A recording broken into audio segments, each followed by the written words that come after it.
Diopete koto magwela naraka kiring Francis Ikara ngesi keuni tebe pola kiring na mamegwelar osokoni kalo Apolon Akirma kuro ya uso jono baga uweka muchi la jo sa kiring e jo do ba kino kari to baga da so afara ukor kuro ba do pede do ya ko yeno bubiya do pede no ki don ko ba ya so kere yo akirina be daja wala kala ko nyala be rakirina ya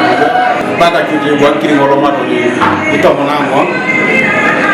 na agawle mo to mona de ko ko ke na robe ko la di man so da kirina ko da basi to mona kanya ko na ra ye bre ko a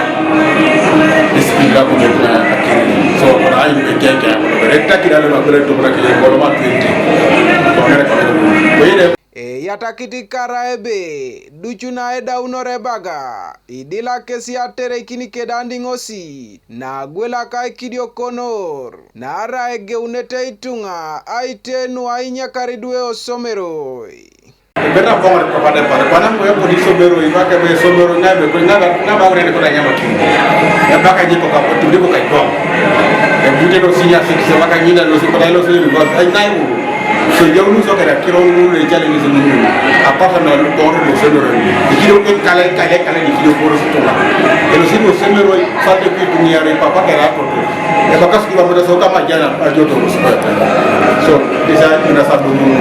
ay ni ya so apa hal dah tak pernah polong. Itu ngali po ne te angi bare mame gwela tarakire. Che lo bito skolo grupu. Dum yo beche pakitachi konsiringile po o grupu. Tacha tu eto grupu kiasa ngino so kwano gwela takese kitu ka ngino chala ngino tutubete.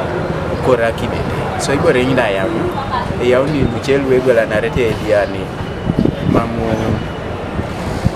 Mame podo kitosa kiro na gwel tiboro ke dia la ilo sokoni ara ikeki ne beida kwenye na beidi mame die losi Kanuka TV East Abraham Lapu Koibuga Soroti.